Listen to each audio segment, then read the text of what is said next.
आपकी प्रतिक्रिया देखिए, इस बार जीएसटी में जो रेट कट किए गए प्रधानमंत्री नरेंद्र मोदी द्वारा, और उसके साथ साथ उन्होंने स्वदेशी का जो आह्वान किया, उसके कारण से पूरे देश में खरीदारी का एक बड़ा माहौल है। सारे बाज़ारों में उत्सव की सी स्थिति दिखाई दे रही है। बाज़ारों में भीड़ है, और वो भीड़ केवल देखने वालों की नहीं है, वो खरीदने वालों की भीड़ है। और आज धनतेरस है, तो धनतेरस पर मोटे तौर पर यह अनुमान है कि लगभग 60,000 करोड़ रुपए का व्यापार तो केवल सोने और चांदी और सिक्के इत्यादि या गहनों का होगा। वहीं दूसरी ओर लगभग 15,000 करोड़ रुपए का व्यापार बर्तन, रसोई के उपकरण और अन्य चीज़ों पर होगा। इसके अलावा वाहन इत्यादि खरीदना, पूजन सामग्री खरीदना आज शुभ माना जाता है। तो मोटे तौर पर धनतेरस पर आज पूरे देश में 1 लाख करोड़ रुपए का व्यापार होने वाला है, जो अपने आप में एक रिकॉर्ड है। और ये दर्शाता है कि मोदी जी के नेतृत्व में भारत का अर्थतंत्र कितना मजबूत है। सर, क्योंकि दीपावली एक तरफ हम अयोध्या में भी देखते हैं कि दीपोत्सव यूपी गवर्नमेंट जो है वो मनाती है, लेकिन इस बार दिल्ली में कर्तव्य पथ पर 1 लाख से अधिक दिए जो जानकारी है वो जलाए जाएंगे। क्या आप कहना चाहेंगे? दिल्ली की माननीय मुख्यमंत्री श्रीमती रेखा गुप्ता जी का ये निर्णय और दिल्ली सरकार का निर्णय, उसकी जितनी प्रशंसा की जाए उतनी कम है।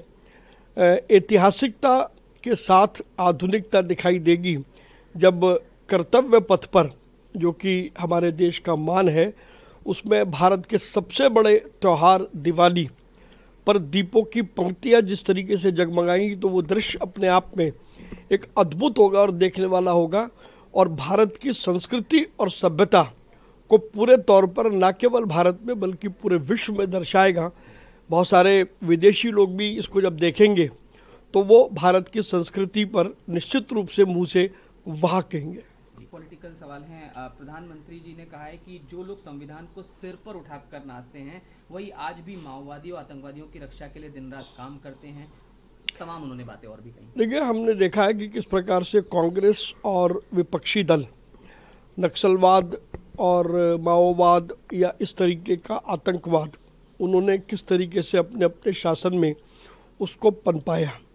लेकिन प्रधानमंत्री नरेंद्र मोदी जी के संकल्प से और गृह मंत्री श्री अमित शाह जी की इच्छा शक्ति से देश से नक्सलवाद लगभग समाप्ति के कगार पर है। और जो बात प्रधानमंत्री जी ने कही, सरकार इस बात के लिए संकल्पित है कि देश से, चाहे वो आतंकवाद हो, चाहे वो नक्सलवाद हो, चाहे वो माओवाद हो, उसको समाप्त किया जाएगा। ये हमारी सरकार का पूरा संकल्प है।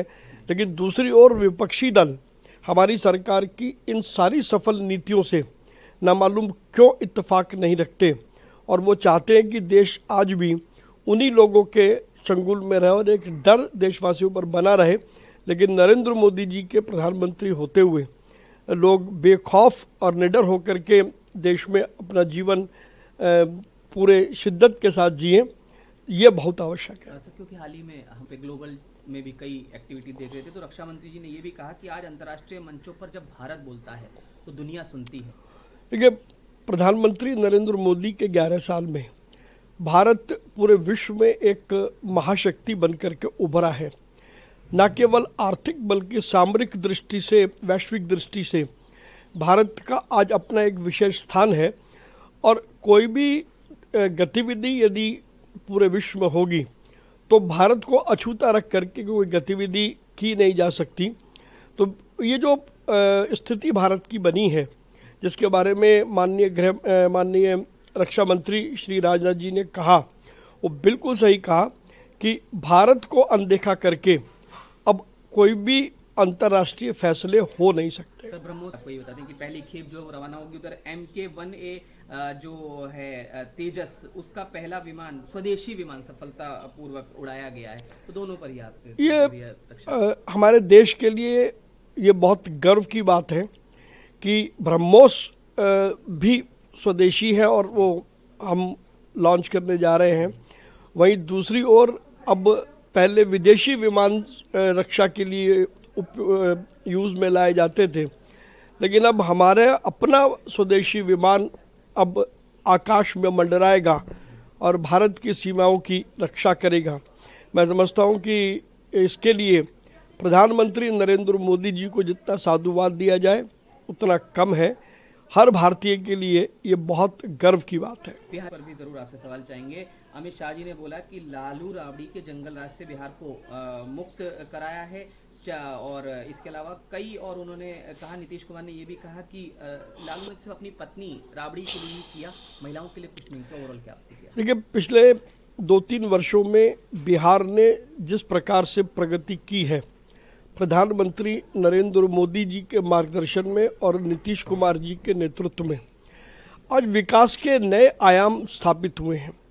जहां बिहार एक ज़माने में जंगल राज, माफिया राज के लिए जाना जाता था, आज विकास की धारा अविरल बह रही है बिहार में। तो इस दृष्टि से चाहे वो कांग्रेस हो या आरजेडी हो या और कोई विपक्षी दल हो, उनको सामने दिखाई दे रहा है कि विधानसभा चुनावों में उनकी हार तय है। इसलिए वो बौखलाए हुए हैं, घबराए हुए हैं और परेशान हैं और भ्रमित करने का सारा काम कर रहे हैं, लेकिन वो अपनी किसी भी चाल या षड्यंत्र में सफल नहीं होंगे।